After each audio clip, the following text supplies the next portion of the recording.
Ողջունում եմ բոլորին, այսօր պատրաստում եմ խաշլամա։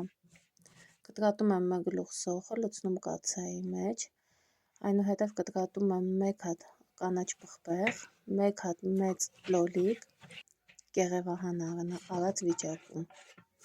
Ավելացնում եմ սոխի և պղպեղի վրա, այնուհետև ավելացնում եմ նախապես մաքրած և խոշոր կտրատած կարտոֆիլը և միսը, նախապես խաշված տավարի միսը։ Հետո ավելացնում եմ 1 ճաշի գթալ յուղ, 2 ճաշի գթալ տոմատի մածուկ, խառը թարմ կանաչի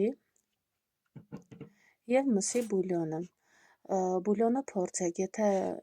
աղը նորմալ է, պետք չի աղ ավելացնել, իմ դեպքում անալի էր, ավելացրեցի 1 թեյ գթալ աղ։ Փակում եմ կափարիչը և եփում եմ